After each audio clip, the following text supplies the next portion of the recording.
본 방송에서 제공하는 투자 정보는 투자 판단에 대한 조언입니다. 방송에서 제공하는 주식의 가치, 가격 상승 및 하락에 대해서는 방송사에서 보장하지 않습니다.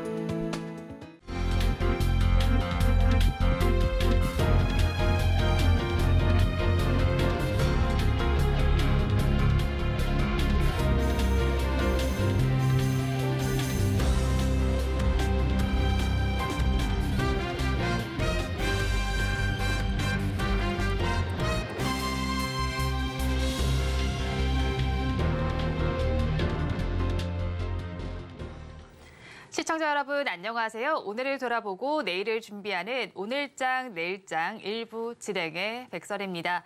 간밤에는 FOMC 의사록이 공개됐습니다. 매파적인 기조가 확인되면서 증시가 힘을 받지 못하고 있는데요.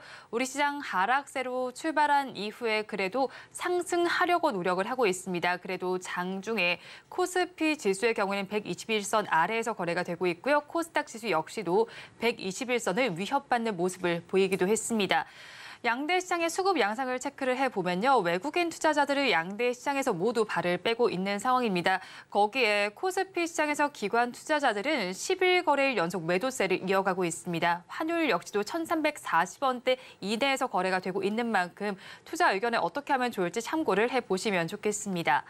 본 방송에서 제공해드리는 정보는 투자 판단에 대한 조언일 뿐 해당 주식의 가치와 수익률을 보장하지는 않습니다.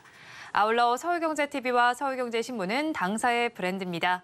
최근 당사를 사칭하는 피해 사례가 늘어나는 만큼 각별히 주의해 주시기 바랍니다. 또 저희 방송 유튜브를 통해서도 보실 수 있습니다. 유튜브 검색창에 서울경제TV라고 검색하시면 저희 방송과 함께 하실 수 있으니까요. 실시간으로 댓글 참여도 많이 해주시기 바랍니다. 그러면 오늘장 내일장 1부는 이 시각 보도본부로 시작하겠습니다. 앞서서 살펴보셨던 헤드라인 중에서 세 가지를 골라서 심층적으로 다뤄보겠습니다. 오늘은 보도국의 윤혜림 기자와 함께합니다. 어서 오세요. 안녕하세요. 네, 첫 소식부터 살펴보도록 하겠습니다. 간밤에 7월 연방공개시장위원회 FOMC 의사록이 공개됐습니다. 추가 인상을 시사하는 소식 속에서 시장은 하락세로 전환이 됐는데요. 어떤 내용이 담겨 있었을까요? 네, 간밤에 이제 의사록이 발표되면서 뉴욕 증시가 일제히 하락하는 모습 보였는데요. 이번에 공개된 7월 FOMC 회의록에 따르면 연준 위원들은 인플레이션이 여전히 위원회의 장기 목표인 2%를 웃돌고 있다며 추가 긴축 필요성을 언급했습니다. 또한 의사록은 노동시장이 여전히 여유가 없는 상황에서 대부분의 참석위원은 인플레이션이 상향 위험이 유의미하게 지속되고 있다고 판단했습니다.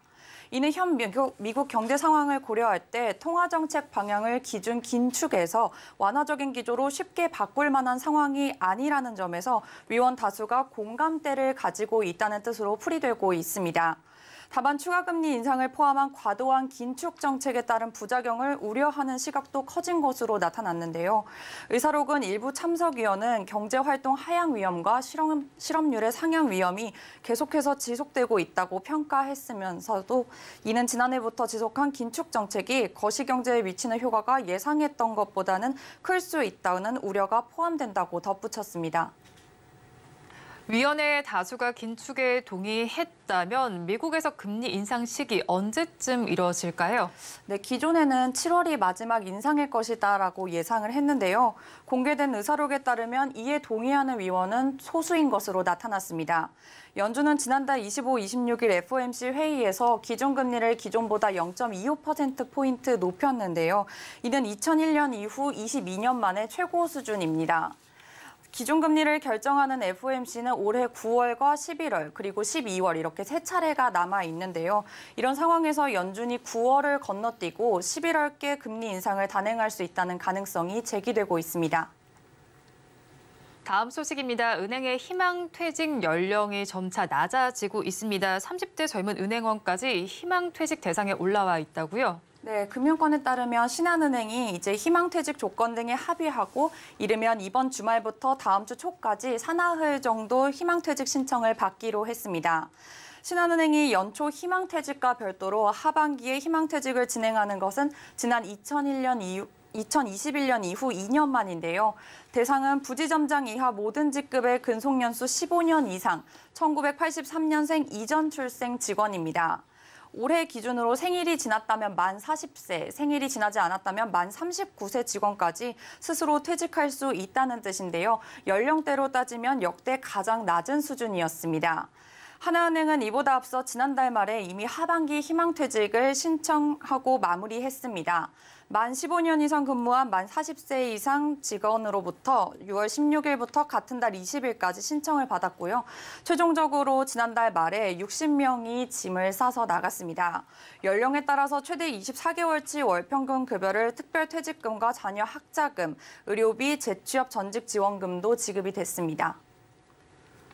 최근 은행들은 역대급 실적이 이어지고 있는데 이렇게 희망퇴직을 단행하는 이유가 뭘까요? 일단 첫 번째로는 디지털 전환이 꼽히고 있는데요.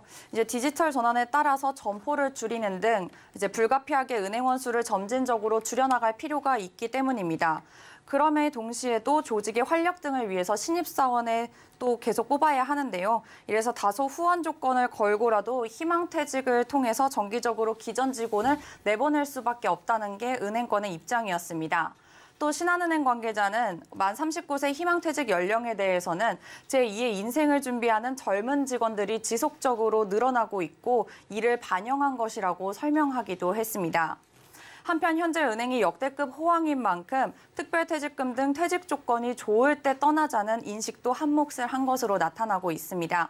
실제로 금융위원회 5대 은행 성과급득 보수체계 현황 자료에 따르면 시중 5대 은행의 2022년 1인당 평균 총퇴직금은 5억 4천만 원 수준으로 집계됐습니다. 이에 올해 하반기 신한하나은행으로부터 시작된 희망퇴직의 행렬도 내년 초까지 수천 명에 이를 것으로 전망되고 있습니다.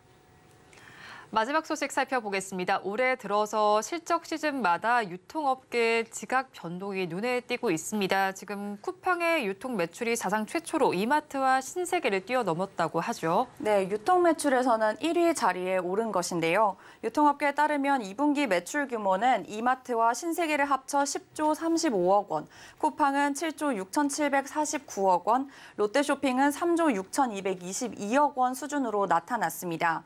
이마트, 신세계와 쿠팡 간에는 2조 정도의 차이가 나고 있는데요. 그러나 이마트와 신세계 중에서 스타벅스와 같은 비유통 사업 자회사 5곳을 뺀 9개 유통사업 부문만 추린 2분기 영업이익 기준으로는 매출이 7조 3,608억 원으로 쿠팡보다 3,141억 원이 적었습니다. 2분기 영업이익 기준으로도 쿠팡이 가장 높았는데요.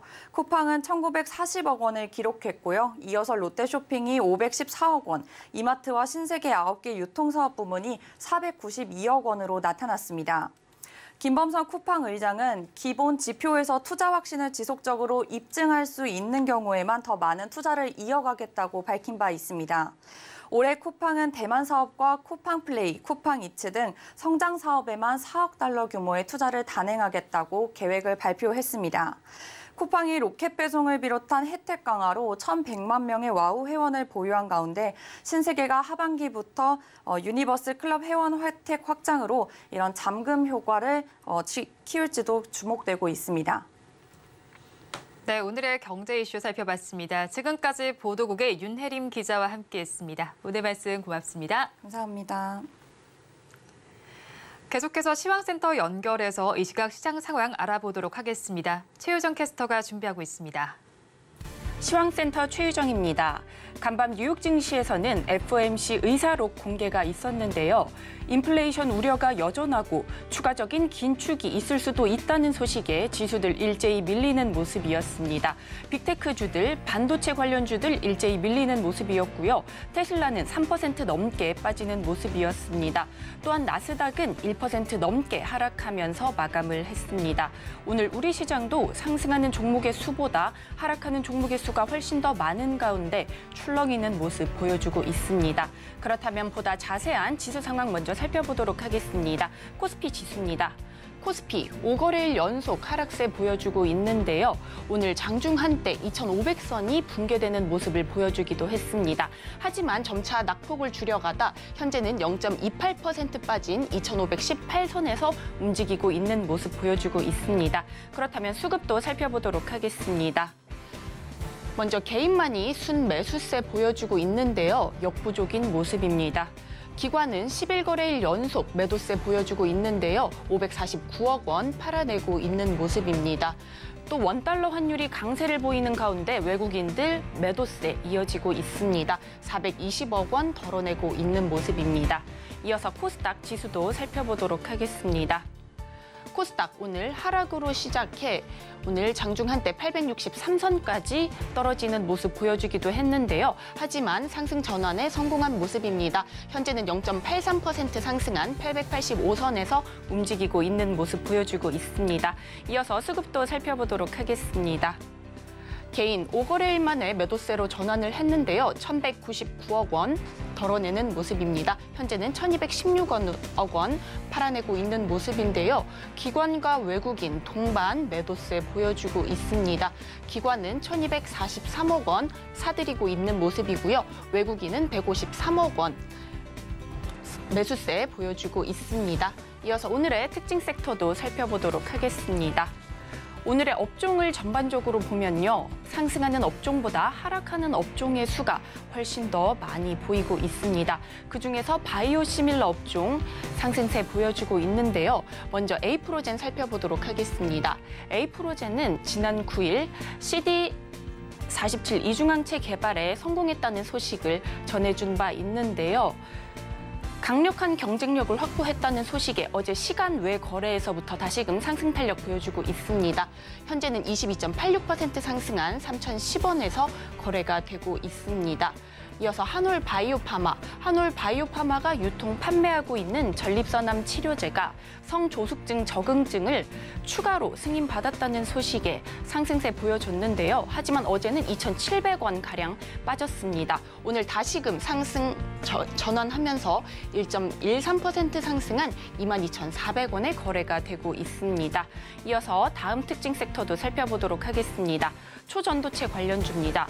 초전도체 관련주 어제 급등세 보여줬는데요. 하지만 국제학술지 네이처에서 LK99는 초전도체가 아니라는 독일 연구진의 발표 결과를 보도함에 따라 초전도체 관련주 일제히 하락세 보여주고 있습니다. 서남, 인지컨트롤스, 모비스는 어제 상한가를 기록했었는데요. 오늘은 각각 하한가 기록하는 모습입니다. 서남은 7,330원에서 거래되고 있고요. 인지컨트롤스는 1,150원, 모비스는 3,260원에 거래가 되고 있는 모습입니다. 이상 오늘장 시황 살펴봤습니다. 남은 오후장도 저희와 함께 하시면서 현명한 투자 전략 세워가시기 바라겠습니다. 이상 시황센터 최유정이었습니다.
시시각각 변하는 시장의 이슈와 주가의 변동성에 투자 전략을 업데이트해보는 시간입니다. 오늘은 루크투자연구소의 임순재 대표와 함께합니다. 어서 오세요. 네, 안녕하십니까. 대표님과 이야기 나눠볼 뉴스 화면을 통해서 살펴보겠습니다. 오늘의 뉴스입니다. 코스피 지수는 장중 2,500선을 반납하기도 했습니다. 시가총액 상위 종목들 오늘 변동성이 큰데요. FOMC 7월 의사록이 공개되면서 연준의 추가 금리 인상 가능성이 부각되면서 시장은 부담이 커지고 있습니다. 관련된 내용 자세히 짚어보도록 하겠습니다. 의사록 공개 이후에 우리 시장 약세로 출발을 했는데요. 그래도 하락분을 많이 만회하려는 모습을 보여주고는 있습니다. 양대 시장 지금 엇갈리고 있습니다. 코스피 지수는 0.29% 내림세를 보이면서 2,518선 지나고 있는데요. 반면에 코스닥 시장은 0.89%의 오름세를 보이면서 886선을 지나고 있습니다. 그런데 코스피 지수의 경우엔 장중에 2,500선이 깨지기도 했었습니다. 네. 아무래도 연준에서 매파적인 기조가 나오면서 이런 영향을 미친 것 같은데 그렇다면 FOMC 회의록 속에서 어떤 내용을 좀 꼼꼼하게 짚어봐야 했었을까요? 네, 금일 시장 같은 경우에는 미국에 대한 그런 얘기도 있겠지만 중국 시장이 좀 더 국내에는 좀 더 크게 영향을 미치지 않았을까라는 생각을 좀 해보고 있습니다. 전일에도 중국 시장으로 인해서 큰 폭으로 이제 하락을 했었는데요. 일단 중국의 이제 부동산 관련된 우려가 이제 계속 좀 시장 글로벌적으로 좀 확대되고 있는 그런 모습을 좀 보이고 있습니다. 아직 어떻게 될지는 진행 상황에 대해서는 좀 불확실성이 좀 커져 있는 그런 상황이긴 하지만 일단 기본적으로 좀 부정적인 그런 이제 여론이 그렇게 형성이 되고 있다라고 보시면 될 것 같고요. 여기에 이제 미국 연준이 지난 밤에 이제 7월 FOMC 회의에 이제 의사록을 이제 공개를 한 그런 모습을 보였습니다. 기본적으로 이제 의사록 내용을 본다라고 하게 되면 상당히 좀 기존과 보다 좀 더 매파적인 그런 이제 발언을 했다라고 보시는 게 더 맞지 않을까라는 생각을 해보고 있고요. 특히 이제 인플레이션을 이제 2%대까지 이제 떨어뜨리기 위해서 모든 정책의 최우선 순위를 하겠다라는 그런 이제 내용을 좀 강조를 했다라고 보시면 될 것 같습니다.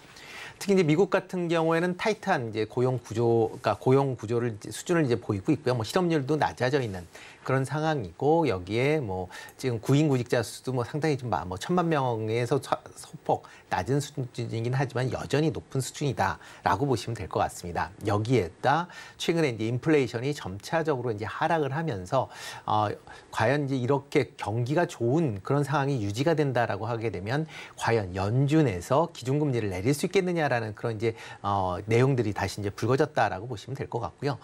지금 추가적인 금리 인상이다라기보다는 향후에 금리를 내리진 않을 것이다라는 쪽이 좀 더 무게가 중심이 잡혀 있는 거 아닌가 싶습니다.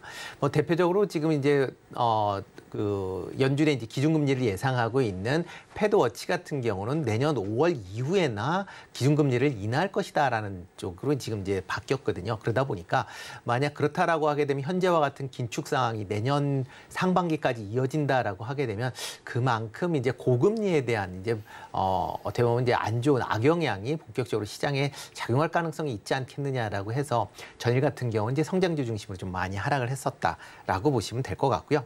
국내 여파도 국내에서도 그런 현상으로 인해서 아침에 이제 큰 폭으로 이제 하락을 했었는데 이제 지수가 이제 2,500선을 이제 이하로 되다 보니까 이제 저가 매수세가 이제 다시 좀 들어오는 거 아닌가라는 생각을 하면서 그러면서 이제 지수의 이제 하락폭을 좀 만회했다라고 좀 보여지고 있습니다.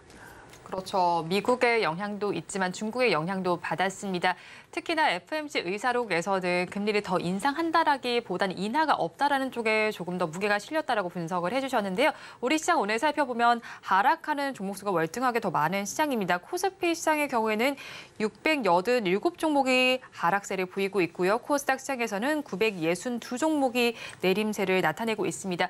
그런데 최근에 개인 투자자의 러브콜을 좀 받았었던 중국 소비주와도 초전도체 관련주들을 오늘 낙폭을 키워가기도 하고 있습니다. 특히나 중국 소비주는 지난 시간에도 대표님과 살펴봤었는데 그중에서도 카지노주가 섹터를 견인하기도 했지만 오늘 시장에서는 또 빠지고 있거든요. 네. 최근에 이 중국 소비주에 대한 주가 흐름은 어떻게 보셨을까요? 일단 최근에 단기적 급등을 했었던 측면이 있기 때문에 그거에 대한 이제 차익 매물이 나온 거 아닌가 싶습니다. 특히 이제 중국의 이제 부동산 관련된 이슈가 이제 불거지면서 과연 이제 중국 내에서 이제 내수가 부진해진다라고 하게 되면 과연 이제 얼마만큼 또 많은 사람들이 소비를 늘릴 것이냐, 특히 해외여행을 나갈 것이냐라는 그런 이제 의문이 이제 다시 나왔다라고 보시면 될 것 같고요. 특히 이제 뭐 중국 같은 경우에 지금 계속 우려가 되고 있는 게 이제 경기가 둔화되는 그런 모양새입니다. 특히 낮은 이제 경제 성장률에 이제 높은 이제 인플레이션까지 덮친다라고 하게 되면 디플레이션에 대한 이제 우려가 커질 수밖에 없다라고 보여지고요. 특히 여기에 이제 중국 GDP의 한 4분의 1 정도를 차지하고 있는 부동산 시장이 얼어붙는다라고 하게 되면 개인들의 소비가 상당 부분 위축이 될 가능성은 있다라고 보여지고요. 그렇다라고 하게 되면 지금 중국 정부 내에서 여러 이제 부양책을 이제 준비하거나 지금 아마 기본적으로 뭐 전일 같은 경우에 전전일이었죠. 그러니까 정책 금리를 이제 소폭 하향을 하는 그런 이제 모습을 보였음에도 불구하고 지수가 계속 하락을 한다라는 건 그만큼 좀 불안한 심리가 여전하다라고 보여지고요. 특히 이렇게 이제 부동산 관련돼서 이제 뭐 비구이 위안 같은 경우에 이제 문제가 발생을 했는데 이게 지금 뭐 신탁 관련 쪽으로도 지금 확산될 우려가 있다라는 그런 이제 얘기들이 나오고 있습니다. 특히 그렇다라고 하게 되면 부동산 문제가 금융으로 전이된다라고 하게 되면 어떻게 보면 상당히 좀 크게 그러니까 오랜 시간 동안 중국 경제가 어려움에 처할 수 있다라고 보여지고요. 그렇다 보면 지금 상황에서는 그런 이제 불안감 때문에 조금 이제 매물이 나온 거 아닌가라는 생각을 해보고 있습니다. 그렇지만 뭐 중국 정부에서는 부동산 문제에 대한 뭐 심각성은 이미 알고 있었던 거니까 그거에 대해서 어느 정도 대응을 할 가능성은 충분히 있다라고 생각이 되고요. 그렇기 때문에 이런 중국 소비주 관련 쪽으로는 뭐 단기적인 그런 뭐 이슈가 있기 때문에 좀 출렁거림은 있겠지만 중장기 관점에서 본다라고 하게 되면 좀 긍정적으로 봐도 되지 않을까라는 생각을 해보고 있습니다. 특히 중국 관광객들이 국내에 많이 유입된다라고 하게 되면 뭐 면세점이나 카지노, 그다음에 LCC 관련 쪽으로는 여전히 뭐 좀 낙폭이 커진다라고 하게 되면 저가 매수 관점에서 접근해 보셔도 되지 않을까라는 생각이 들고 있고요. 다만 이제 중국의 소비가 계속 좀 둔화가 된다라고 하게 되면 국내로 들어온 관광객 수가 생각보다 좀 적을 수는 있습니다. 그러기에 따라서 뭐 산업 이제 회복 속도가 좀 더딜 가능성은 있다라고 생각은 되지만 그래도 중장기적으로는 계속 꾸준하게 개선되는 모습을 보이지 않을까라는 기대를 해보고 있습니다. 네, 단체 관광 이슈로 인해서 중국 소비주들은 급등세를 보였는데 단기 급등에 따라서 차익 실현 매물이 나오고 있습니다. 또 중국의 부동산 이슈와 관련해서는 실시간으로 점검을 좀 해보시면 좋겠다라는 첨언까지 해주셨습니다. 그런데 중국 소비주 내에서도 지금 살펴보면 카지노주의 하락폭이 가장 적게 나타나고 있습니다. 카지노주 내에서는 롯데 관광개발의 상승세가 부각되기도 했었는데 오늘은 1%대 내림세가 나타나고 있습니다. 그렇다면 카지노주 전반이 반등한다면 종목별로 반등 여력은 얼마나 있다라고 보실까요? 네, 중국 관광객들이 뭐 기본적으로 이제 카지노를 이제 좋아하시는 분들이 많이 이제 온다라고 하고 네. 특별히 이제 또 카지노를 위해서 한국을 방문하는 뭐 중국 관광객도 있을 만큼 그런 상황이기 때문에 카지노 관련돼서는 기본적으로는 뭐 실적이 나쁘지 않을 것이다라고 예상을 하고 있고요. 현재 중국 관광객 단체 관광객이 없음에도 불구하고 실적이 상당 부분 개선되고 있다라는 걸 점을 좀 주목해서 보시면 어떨까 싶습니다. 특히 그 중에서는 뭐 롯데관광개발이 가장 이제 좀 키가 되지 않을까라는 생각을 해보고 있는데요. 그 이유는 제주 같은 경우에는 중국 관광객에 대해서 5일 동안 무비자 방문이 가능합니다. 그러니까 이렇게 이제 뭐 육지에서는 이제 비자를 받아야만 입국이 가능하지만 제주 같은 경우는 이제 무비자가 가능하기 때문에 상대적으로 중국 관광객들이 제주 방문이 상당히 이제 좀 손쉽다라고 보시면 될 것 같고요. 특히 이제 제주 롯데 관광개발 같은 경우는 이제 제주 하얏트 내에 제주에서 최대의 카지노장을 보유하고 있습니다.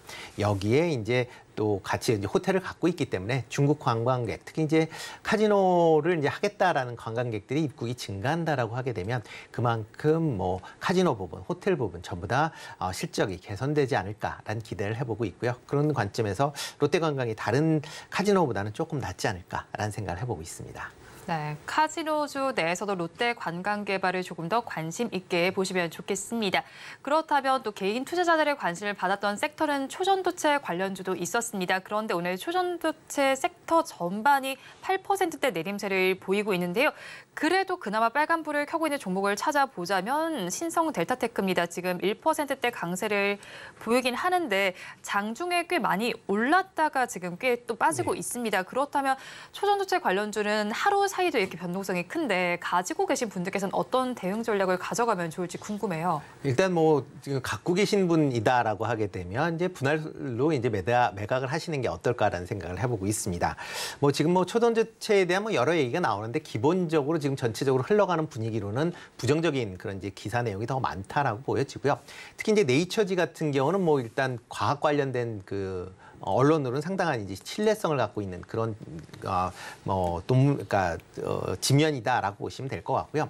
특히 여기에서 이제 어저께 이제 나온 거는 독일의 이제 막스 프랑크 연구소, 그러니까 물리학으로는 상당히 이제 유명한 연구소 중에 하나입니다. 여기에서 초전도체가 아니다라고 이제 얘기를 한 게 지금 오늘 이제 약세를 이제 보였다라고 보시면 될 것 같고요.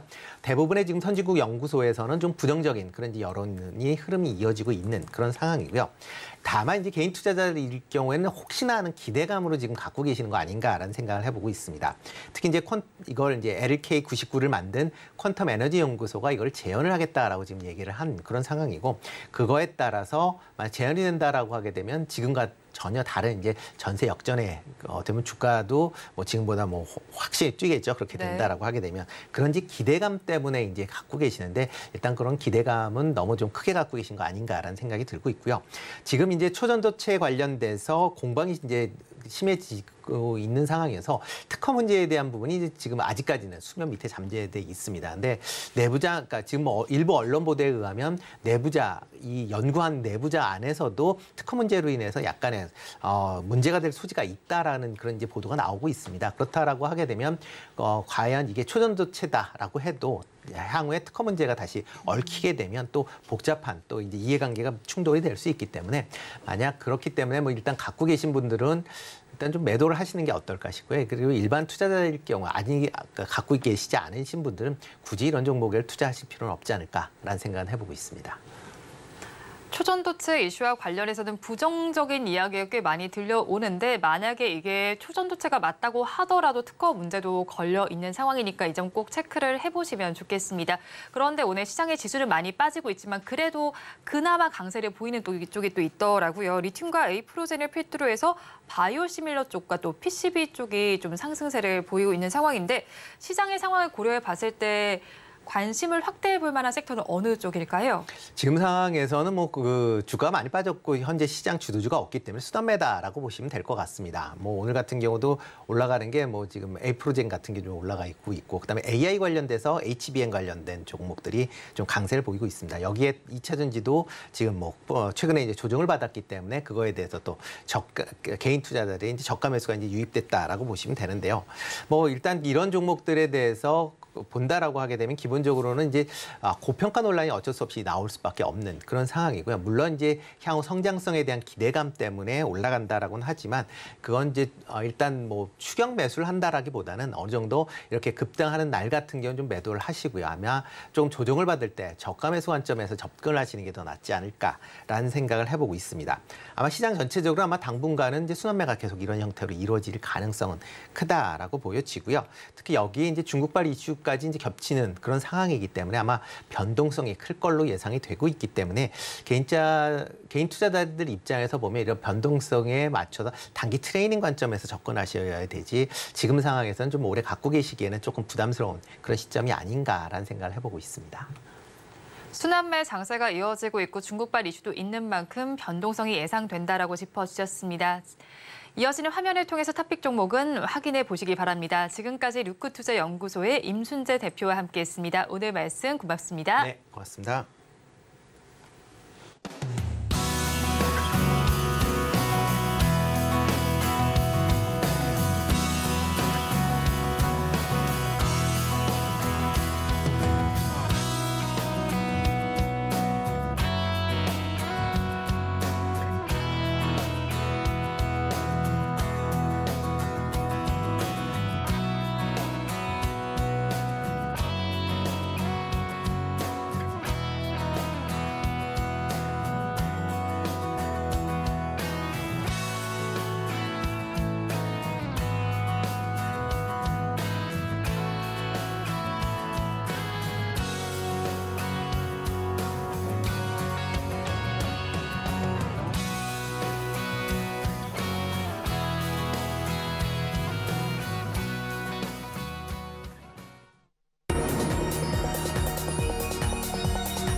마켓 리더의 시선으로 글로벌 경제와 산업 트렌드를 체크하고 이걸 수익으로 연결해 보는 시간, 고수의 선택 시간입니다.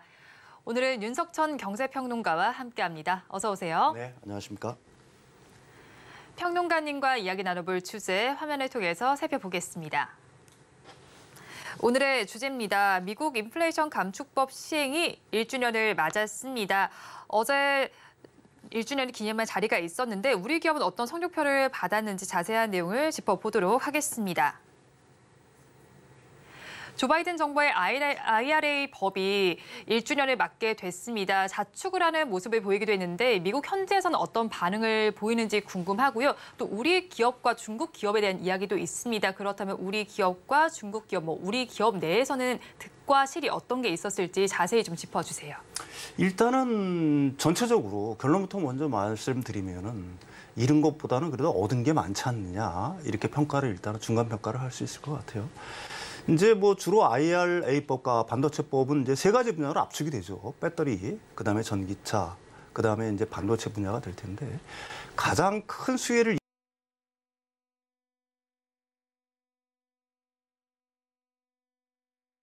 사실은 뭐 북미 지역에 진출하는 건 거의 뭐 불가능한 상황이 되다 보니까 한국산 배터리가 이제 미국, 북미 시장을 갖다가 어떻게 보게 되면 거의 장악하고 있다. 네. 이렇게까지 표현할 수 있는데 가장 큰 이제 눈에 보이는 실익은 AMPC라고 보통 얘기하죠. 첨단 제조 생산 세액 공제 네. 크레딧이라고 하는데 세금 감면이라고도 얘기를 하는데 네.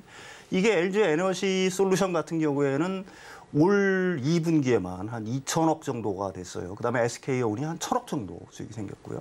근데 이제 이게 내년 되면은 사실 기하급수적으로 늘어납니다. LG 에너지 솔루션이 한 2조 4천억 원 정도가 되니까 그쪽으로는 이제 가장 큰 수혜를 받았다라고 얘기할 수가 있겠죠. 지금 이제 미국 RA 전기차 세액공제 세우지 지금 주요 내용을 보게 되면은 이제 배터리 핵심 광물이 이제 먼저가 되겠죠. 네. 미국 FDA 협정국에서 채굴 강화한 핵심 광물이 현재 기준은 40%예요. 근데 이게 이제 점점 높아집니다. 내년에는 50%가 되는 거고요. 네. 그러니까 최종적으로는 이게 80%까지가 이제 높아지는 건데, 그다음에 이제 배터리 부품은 북미에서 제조 조립한 배터리 부품 사용. 현재 기준은 이제 50%고요. 29년까지는 이게 100%까지 이 조건을 갖다가 일단은 충족을 해야지만 보조금을 받을 수가 있는 거거든요. 따라서 지금 이제 배터리 같은 경우에는 이 기준에 일단 충족을 하니까 한국산 배터리가 이제 첨단 세액 아까 말씀드린 첨단 제조 생산 그 세액 공제 혜택을 받을 수가 있는 거거든요. 전기차는 못 받지 않습니까? 그러니까 전기차 같은 경우에는 어떻게 보게 되면은 올해 같은 경우에는 쏘쏘하다라고 얘기할 수가 있어요. 네. 사실 현대기아차가 그 미국에서의 어떤 그 수출액 이거는 이제 전년 동기 대비해서 늘긴 늘었지만은 사실은 그거는 일종의 이제 백도어를 활용한 측면이 있는 거고 네. 실질적으로 이 IRA에 대한 어떤 그 세부 규정들을 갖다가 충족을 못하고 있기 때문에 사실 이게 충족시키지 못하는 상황에서는 내후년 가면 갈수록 현대기아차의 입지는 약간 좀 좁아질 수가 있다. 일단 이렇게 평가를 할 수가 있는 거고요. 네, 그렇죠. 점차 퍼센테이지가 높아질 테고 현대차와 그리고 기아의 경우에는 점점 자기가 줄어들 것이다라고 그렇죠. 분석을 2025년에야 네. 사실 현대기아차는 SK온과 그 배터리 공장을 갖다가 지금 만들고 있지 않습니까? 그게 2025년 하반기에나 이제 본격적인 가동이 될 거라고 예상이 네. 하니까 24년, 25년까지는 네. 지금 이제 그 한국산 배터리를 갖다가 쓰면 다행인데 현대기아차가 근데 대부분의 차 중에서는 사실 중국산 배터리를 현재 쓰고 있는 거니까 네. 그 부분에서는 이제 IRA의 어떤 가이드라인이라든지 기준들을 갖다 충족시키지 못할 가능성이 있다. 네. 그래서 지금 이제 리스나 렌탈 같은 형식을 이용해서 네. 사실은 보조금을 갖다가 받고 있는 형편인데 네. 이게 이제 내년, 내후년 되면 될수록 사실은 조금 더 어려워질 수 있는 가능성이 있다. 네. 이렇게 얘기할 수가 있는 거고요. 네, 그런데 일단은 미국 IRA 시행 1년입니다.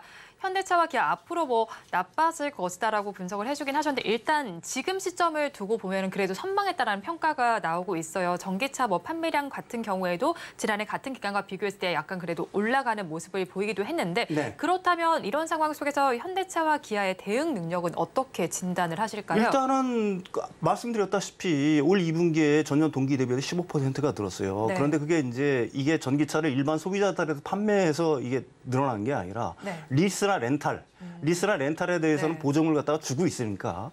그러니까 미국 언론에서는 이게 백도 뒷문을 이용해서 이렇게 팔았다라고 얘기를 하는 건데, 그러니까 현대기아차 같은 건 이제 두 가지 문제가 사실은 있다라고 얘기할 수가 있는 거예요. 지금 이제 테슬라가 공격적으로 그 가격을 갖다 인하하는 정책을 쓰고 있지 않습니까? 네. 그러니까 현대기아차 같은 경우도 가격을 인하를 안 할 수가 없어요. 그래서 인센티브를 굉장히 많이 줬습니다. 전년에 비해서 한 115% 정도 인센티브를 줬다는 얘기거든요. 이게 무슨 말이냐면은 판매량이 늘어도 결국은 그 가격이 인하되는 효과가 있기 때문에 결국은 수익성에 이제 문제가 생길 수가 있는 거고요. 두 번째 문제는 아까도 말씀드렸듯이 IRA의 그 어떤 가이드라인을 갖다 충족시키지 못한 그 부분 때문에 사실은 2025년 아까 말씀드린 하반기까지 SK온의 어떤 배터리 공장, 합작 공장이 정상 가동되기 전까지는 이런 식으로 좀 우회하는 전략을 그 미국 시장에서 적어도 북미 시장에서는 계속해서 쓸 수밖에 없는 지금 상황에 처해 있다. 이렇게 얘기할 수가 있는 거죠. 네, 지금 우회하는 예. 전략으로 어느 정도 선방을 한 네, 거네요. 네. 근데 이 우회 전략이 언제까지 유효할지는 조금 생각을 해봐야 될 문제일 것 같아요. 네, 그렇습니다. 네. 예. 그렇다면 또 IRA 속에서 이제 선전한 게 현대차뿐만이 아니고 양극재 업체들도 있었습니다. 네네. 우리 양극재 업체들 꽤나 잘했는데 중국 업체에 비해서 경쟁 우위를 좀 점하게 됐습니다. 네네. 그런데 이런 와중에도 미중 갈등은 계속 이어지고 있잖아요. 그러면 우리 기업 앞으로 어떻게 나아가야 할까요? 양극재 수출 같은 경우가 미국 지역에 올해 1월에서 7월 달까지 전년 동기 대비해가지고 한 180% 늘었으니까 굉장히 많이 늘었죠. 이거는 온전히 이제 미국이 중국을 견제하기 위한 IRA 법, 그 법 때문에 사실은 이렇게 늘어났고 네. 또 우리나라 그 삼원계 배터리가 중국산 배터리보다도 품질적인 측면에서 굉장히 우수하니까요. 네. 그런 측면에서는 뭐 이게 그 어떤 효과가 나타나고 있다. 이렇게 얘기할 수가 있는 거죠. 그렇지만은 이제 그 한국 양극재 업체들도 어느 정도 리스크는 있다라고 얘기할 수가 있습니다. 이제 삼원계 배터리의 주요 핵심 광물인 리튬이라든지 코발트라든지 니켈 같은 것들이 중국 의존도가 지금 상당히 크잖아요. 한 네. 80% 정도가 되니까. 그러니까 이 부분을 어떻게든지든 간에 사실은 뭐 지금 그 포스코 그룹에서 하고 있는 것처럼 가령 인도네시아산의 니켈이라든지 아니면 아르헨티나에서의 어떤 리튬 채굴이라든지 이런 식으로 중국을 벗어나서 핵심 광물을 갖다가 그 공급망을 재편해야 되는 그런 몫이 이제 우리나라 그 양극재 회사들 입장에서는 어느 정도 있다라고 얘기할 수가 있는 거고요. 두 번째로는 이제 사실은 그 우리나라 그 일반적으로 이제 우리나라 그 배터리 업체들, 네. 그 LG화학 같은 경우가 이제 대표적인 얘기겠죠. 중국 업체와 이제 합작 공장 우리나라에 짓잖아요. 네. 그게 이제 우리나라 입장에서는 사실 중국산 핵심 광물을 갖다가 네. 우리나라에서 가공을 하니까 쉽게 네. 얻을 수가 있는 거고 중국 회사들 같은 경우도 굉장히 좋죠. 여기 보면은 뭐 LG화학이 화요 코발트하고 합작을 해서 새만금의 네. 전국차 공장을 만드는지 하는 건데 이게 지금까지는 문제가 이제 일단은 없어 보여요. 근데 이제 미국에서 이런 그 시각들이 설설이 나오고 있는 겁니다. 우리는 중국을 갖다가 배제하는 공급망 재편을 꾀하고 네. 있는데 중국이 뒷문을 활용해서 한국과 합작을 해서 하니까, 네. 합작을 해가지고 그 공급망 재편에서 벗어나려고 한다라는 어떤 시각들이 있는 겁니다. 네. 그러니까 아직 그 IRA법이라든지 반도체법에 대한 어떤 구체적인 가이드라인, 세부 조항들이 완전히 확정된 게 아니거든요. 네.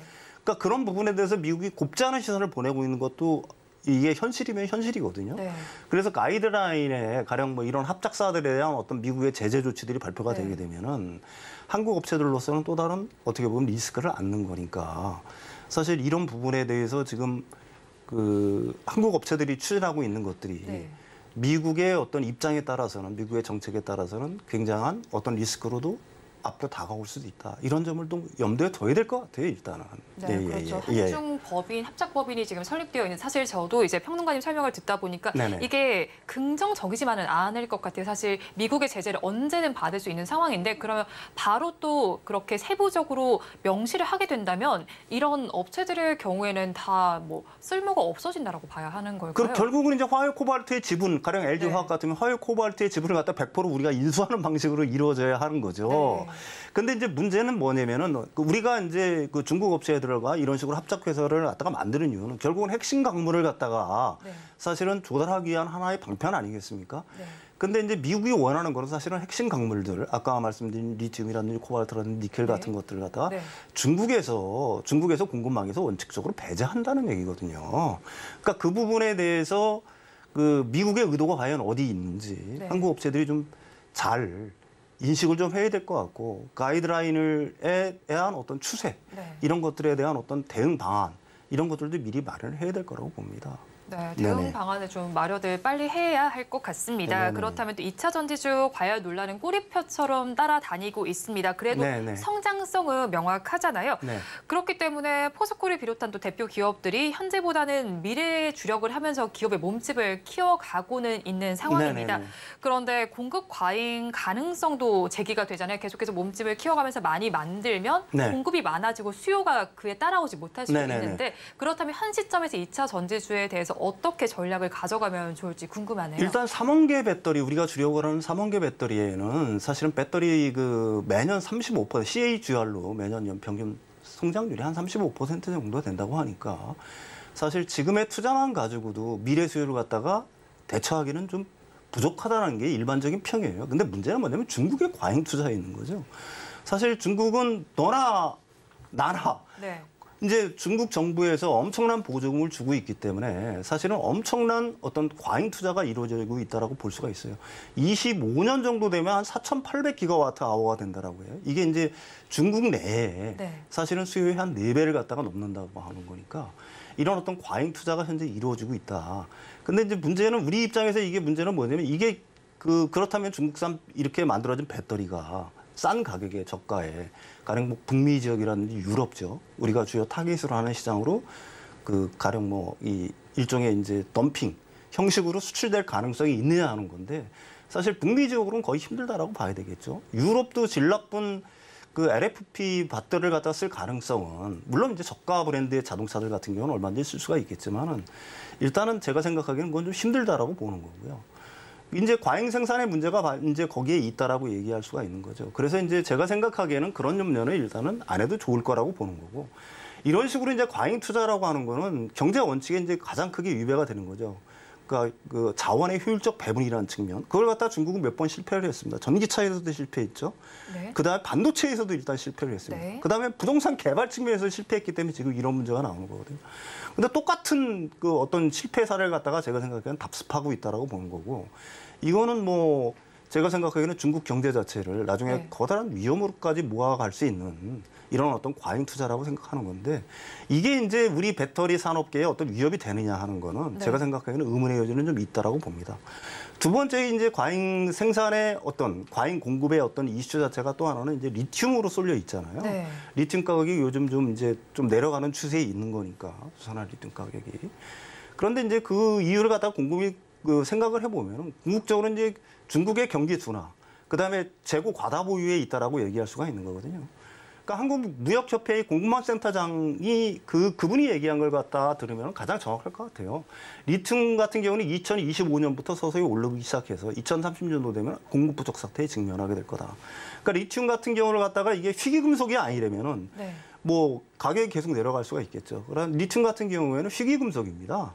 채굴 자체가 지하수라든지 염수라든지 광석, 대규모 광산에서 조금 나오는 거거든요. 그러니까 이 공급 자체가 과연 이 양극재를 포함한 리튬을 포함한 양극재의 어떤 과잉 공급을 갖다가 지금 과연 우리가 염려할 때냐 이런 거에는 저는 좀 부정적인 의견입니다. 예. 네, 그렇죠. 일단 중국 업체의 영향이 우리나라에 그다지 아주 크게 미치지는 않을 것으로 전망이 되고 있습니다. 평론가님의 의견 참고하셔서 한번 투자 의견을 참고를 해보시면 좋겠습니다. 또 반도체 지원법 역시도 IRA와 마찬가지로 시행 1년을 맞은 상황입니다. 네네네. 바이든 대통령은 재선이 앞두고 있는 상황인데 네. 여기서 성과로 좀 반도체 지원법과 그리고 IRA 법안을 좀 언급을 하고 있는 네네네. 상황이잖아요. 그런데 사실 의회 통과 과정에서 상당한 진통이 있었기도 했고요. 또 네. 최근에 미국 반도체 산업협회에서도 우려감을 표명하고 있는 상황입니다. 네. 그렇다면 반도체 좀 겨울을 지나고 있다고 봐야겠는데 네. 이런 부분들이 미국의 반도체법이 어떤 영향을 미쳤다라고 보실까요? 일단 미국의 중국에 대한 어떤 반도체 견제는 계속될 거라고 보는 게 옳아요. 당연히 미국의 반도체 산업계에서는 반대를 하겠죠. 중국이라는 어떻게 보게 되면 자기들 입장에서는 거대한 시장을 잃는 게 첨단 반도체를 일단 그쪽에 수출을 못 하니까요. 그렇지만 우리가 이걸 갖다 유심히 볼 필요가 있습니다. 반도체라는 거는 산업 경제적인 어떤 효익, 이거 굉장히 중요해요. 4차 산업혁명의 싸이라고 하니까. 네. 그런데 그거보다 미국 입장에서 더 중국을 견제해야 되는 가장 큰 이유는 뭐냐면은 이 현대 무기 체계는 반도체의 총합이에요. 결국은 미국의 반도체, 그다음에 우리나라의 첨단 반도체들이 중국에 수출되면서 그게 다시 미국을 겨누는 어떤 무기가 된다라는 게 사실은 미국 조야의 일관된 입장이라고 얘기할 수가 있는 겁니다. 이게 사실은 뭐 이게 우리들이 그 트럼프 시대부터 곰곰이 따져봐야 되는 거예요. 보통 패권을 장악하기 위해서 미국이 이제 가령 뭐 경쟁을 갖다 누르는 어떤 전통적인 수단들이 있지 않습니까? 첫 번째는 무역. 그러니까 트럼프 때 이제 관세를 통해서 중국을 압박했죠. 지금 바이든 정부에서 기술을 가지고 미국을 압박을 하고 있습니다. 마지막으로 금융이에요. 그게 일단 반도체에서는 일단락이 좀 나타났죠. 가령 뭐 미국의 그 사모펀드라든지 벤처 기업들이 중국에 대한 어떤 반도체라든지 양자 컴퓨팅이라든지 AI에 대한 어떤 투자를 갖다 제한하는 그러니까 행정명령이 어느 정도 서명이 되지 않았습니까? 그러니까 일반 사람들 같은 경우는 미국에서 사실 정권이 바뀌면 이런 어떤 미국이 중국을 대한 어떤 태도가 바뀔 거라고 기대를 하는데 저는 그렇게 생각을 하지 않습니다. 미중 간의 이런 어떤 전쟁? 이거는 사실은 기술전쟁을 넘어서 금융전쟁 뭐 이런 형식은 사실은 앞으로 30년, 50년 계속해서 갈 거라고 저는 보고 있거든요. 그러니까 미국의 그 정권에 대한 어떤 변화가 일어난다고 하더라도 미국의 그 오피니언 리더들이 다 중국을 갖다가 유일한 경쟁자라고 생각하고 있는 이상 미국은 자신들의 패권 유지를 위해서 중국에 대한 압박을 갖다가 계속할 거라고 저는 봅니다. 그 반도체법은 지금보다 더 강화되면 강화됐지 약화될 가능성은 제가 생각하기에는 없다라고 봐요. 정권이 교체가 된다고 하더라도 사실 중국에 대한 견제는 계속 이루어진 만큼 앞으로도 강화가 될 가능성이 더 높겠네요. 네네네네. 그리고 또 최근에 차세대 반도체를 두고도 뭐 전 세계적으로 금맥이다라고 하면서 경쟁이 또 치열해지고 있습니다. 또 유럽에서도 반도체 지원법 합의를 했고요. 네. 일본의 경우에도 소부장 기업들을 필두에 두면서 이 전쟁에 참전을 하고 있는 상황인데 네네. 그렇다면 우리 반도체주 하반기의 투자 포인트는 어떻게 잡아가야 할까요? 그러니까 미국, 유럽, 일본이 양산 기술이라는 걸 우습게 생각하고 있는 것 같아요. 양산 기술이라는 게 뭐 우리가 일반적으로는 그냥 대량 생산의 의미를 갖고 있다라고 보는데 그게 아닙니다. 세 가지 조건이 맞아야 돼요. 하나는 납기, 두 번째는 품질, 세 번째가 가격이에요. 이 품질을 잡는 게 진짜 힘들어요. 수율을 잡는 게. 메모리 반도체 우리가 강국이 된 게 이 세 가지 조건을 만족했기 때문에 세계적인 강국으로 우뚝 쓴 겁니다. 근데 이걸 갖다가 하겠다? 뭐 할 수는 있겠죠. 그렇지만 제가 생각하기에는 굉장히 오랜 시간이 걸릴 수밖에 없는 거고요. 이걸 이제 투자 관점에서 저는 본다라고 하게 되면은 사실은 제가 계속 주장하는 말이지만 반도체 그 소부장 업체 중에서 기술적 혜자 혹은 경제적 혜자를 갖고 있는 기업들이 있어요. 가령 지금 고성능 기판을 만드는 기업들 사실 지금 이제 후공정이 중요하게 되면서 사실 고성능 기판을 만드는 게 일반 기판이 아니라 고성능 기판을 만들 수 있는 기술력을 가진 기업들을 지금 주목을 받고 있는 거고요. 앞으로도 계속 강세를 보일 거라고 저는 보고 있는 거고요. 그다음에 이제 기존에 이제 그 칩과 PCB 기판을 연결하는 솔더볼을 연결하는 그 기존에 이제 여러 압착 방식을 썼는데 레이저 본징 방식이라든지 아니면 그 기판에 물성을 갖다가 좀 좋게 만들어주는 고압 수소 어닐링 기업이라든지 세계의 어떤 유일의 기업들, 세계 유일의 어떤 그 장비를 갖고 있는 기술 우위를 갖고 있는 기업들이 분명히 있거든요. 이런 기업들 같은 경우에는 반도체 사이클과 별도로 제가 생각하기에는 일종의 어떤 경제적 혜자, 기술적 혜자를 갖고 있기 때문에 장기적으로 놓고 보게 되면은 우상향할 수밖에 없는 그런 좋은 기업들이다 이렇게 생각을 합니다. 반도체 업종 중에서 분명히 우리나라에 좋은 기업들이 있어요. 이런 기업들을 찾아서 투자하시는 게 현명한 투자법이 아닌가 이렇게 생각을 합니다. 네, 반도체 양산을 하기 위해서도 세 가지 조건이 충족이 돼야 되는데 우리나라는 잘하고 있는 것으로 판단되는 만큼 투자 의견에 참고를 해보시기 바랍니다. 지금까지 윤석천 경제평론가와 함께했습니다. 오늘 말씀 고맙습니다. 오늘장 내일장 일부에서 전해드린 소식 정리해서 보여드리겠습니다. 화면을 통해서 확인해 보시죠. 오늘장 내일장 일부의 핵심입니다. 테마별 순환매는 지속될 것으로 보입니다. 개인 투자자들 동향을 살펴보면 좋겠고요. 그리고 하반기에는 IT 업황이 회복될 것으로 기대가 되는 만큼 덕산 네오룩스를 공략해보면 좋겠다라고 짚어주셨습니다. 그리고 중국의 배터리 생산 추세는 지속 불가능하다라고 전해주셨습니다. 본 방송에서 제공해드리는 정보는 투자 판단에 대한 조언일 뿐 해당 주식의 가치와 수익률을 보장하지는 않습니다. 아울러 서울경제TV와 서울경제신문은 당사의 브랜드입니다. 최근 당사를 사칭하는 피해 사례가 늘어나는 만큼 각별히 주의해 주시기 바랍니다. 오늘장 내일장 일부에서 준비한 소식은 여기까지입니다. 저희는 잠시 후 2부로 돌아오겠습니다.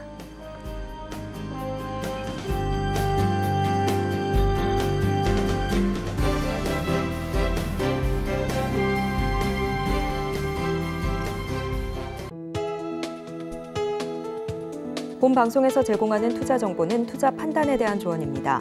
방송에서 제공하는 주식의 가치, 가격 상승 및 하락에 대해서는 방송사에서 보장하지 않습니다.